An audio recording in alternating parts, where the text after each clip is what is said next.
front of us here in the middle in one of these Pelican cases, the very first Australian MBX Mini. So this is a 5G router that has got, on it at the moment, we've got two mobility Pepwave 4.0Gs. In the box I've got some cables and power supplies. We've put a second power supply with it because of where it's going. It's got to be redundant, so it'll take two power supplies. And just like the other MBX, it has the options at the back. Let's see if we can swing around and get those.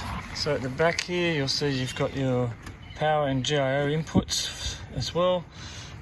We actually have this sitting on, believe it or not, it's the same tray as used for the 16-port switches.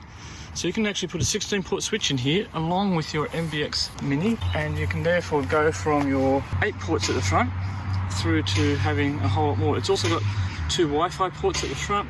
You've got two USB ports at the front, which means you can grab what we had over here. You grab two max adapters, 5G, and suddenly you have a HD4 in a compact form. And what we've actually done is we're also pairing this with a BR2 5G unit. And we're just extending out the connections at the front for the two cellular connections into the MBX Mini. So if you were to compare the MBX Mini with, say, the HD2 MBX, it's about half the size, it's half the weight, but it seems to have pretty much all the power in it of what you have in the MBX. So great little compact unit. Very excited that we are the first to have these in Australia and to be getting them to market.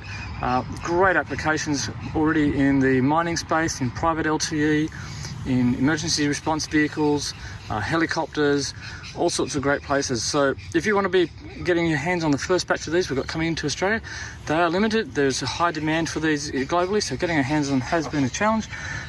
Reach out to us, get your order in soon, and we'll get one of these out to you. Catch you soon. Bye for now.